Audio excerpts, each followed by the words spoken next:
Welcome to Redvee TV, supported by A-Star Recruitment for the 2022 season, as we begin the build-up to the new campaign, the campaign that will see Saints become 4 times in a row Super League champions, we hope.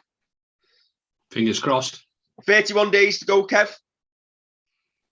So it's only fitting that we start our player previews with our number 31 for this season, Taylor Pemberton. Yep. There we have it. There we have him. And you know what?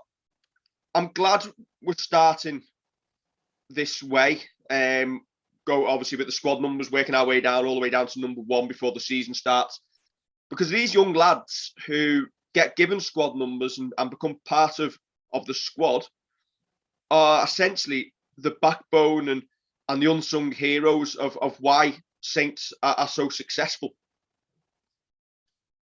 Yeah, they're the foundations on which Saints are built, aren't they? Our academy, our youth products are kind of how we do things, and then add a couple of championship players, a couple of Super League players, a couple of imports in there as well. But as you say, it's like it's the backbone, the strength of the club that we keep bringing these lads through, and it shouldn't be downplayed how big it is getting a squad number and being deemed good enough to have a squad number before the season actually starts. Yeah, I think obviously Taylor was training with the first team squad last season, probably during lockdown, and again, just providing that level of opposition in training. That gets the first team players, the established first team players, in a position to go on and win championships. Yeah, we listened to Christian Wolf a little bit towards the tail end of last season on about the kind of importance of those post-training sessions and how competitive they could get. And you know what? The likes of Taylor being involved in them, they're good for his development. They're good to show him kind of the standards that you need to be at in the first team training level. And hopefully he can keep on learning this year and kind of push himself on. Yeah, obviously Taylor is a hooker. He's probably a little bit unlucky. He was named in the squad for the final regular season game against Salford when we played a strong youth team, it has to be said. He was unlucky to miss out on that occasion, but played 10 times for the under-19s in 2019. Sorry, we're getting the years wrong now, Kev. 2021. Got 1 try. But probably his leadership qualities are shown. He's already captained his country, leading the England under-16s in the Test series against France in 2019. Yeah, he's also played for the Lancashire Academy in Roses matches as well, which all stands him in good stead. If you're a good player, you're going to get picked in those games, aren't you? So him coming through, him, as you say, captaining his country in an age bracket, him playing for his county, all good signs, all great signs for him. And as you say, he's yet to make his debut, but even just being in and around that Salford game, I bet that was massive. Yeah, obviously also included in the England national performance squad in 2020. So he's a player that the club have obviously high hopes for. As you said, Kev, you don't get given a squad number if they don't think you've got ability. And given the 18 months that we've had, probably with a lot of reserve grades getting cancelled, a lot of the youth games getting cancelled, we've probably got a little bit of a vacuum gap where some of these players will have missed out on the development period to go from youth level to first team level. So it shouldn't be underestimated just how well Taylor and some of the other young players who we're going to speak about in the coming days have done in order to progress to get a squad number with us. Yeah, definitely. It'd be good to see. Hopefully there's not too much disruption, so reserves can kind of take place as well over the season. Can almost see a little bit of loan deals being put in there to give him a bit of game time, whether that's a Championship club or League One club. You can just kind of see that just for his own development as well, in mixing it up with like fellas who might be part time but have got a point to prove and are looking at getting like winning bonuses and stuff like that, and him kind of digging in there and getting told he's a bit of a young pup and he's going to get thrown about by some prop forwards and the likes.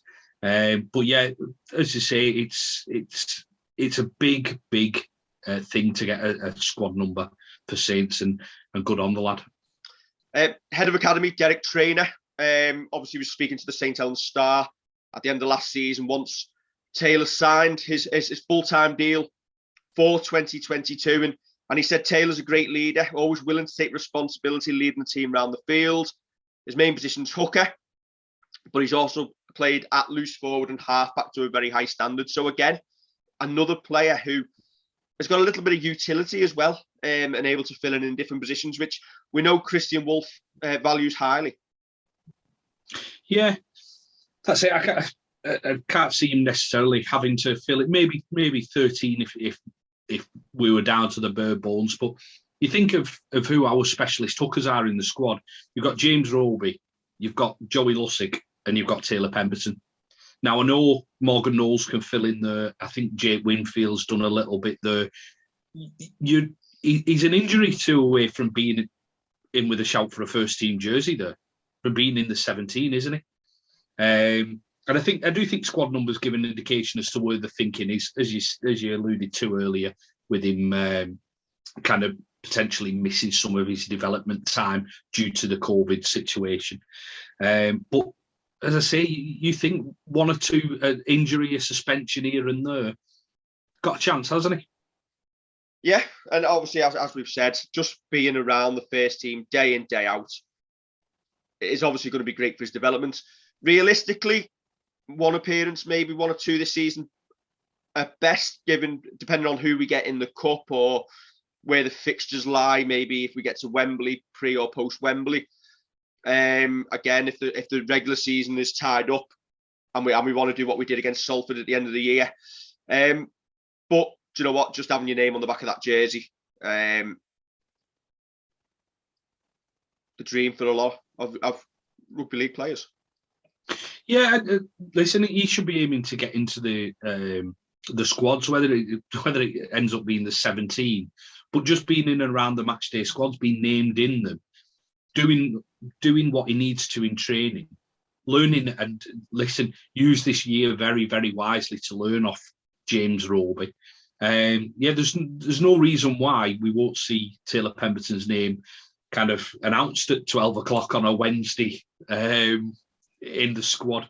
As you say, whether he'll get game time, all depends on circumstance. But it's a great opportunity for him to learn and look towards getting even more game time next season. Brilliant. So that is 31 days to go as we ramp up to the first game of the Super League season on the 10th of February. Kev, thanks for joining us, and we'll be back tomorrow. It's like a Saints Advent calendar, and Christmas Day is the 10th of Feb. Imagine opening the doors and finding us two there, though. Right, don't forget to like, share, and subscribe, and we will catch you tomorrow for the next of our 2022 season previews. That was take 2 because I got the year wrong. Catch you.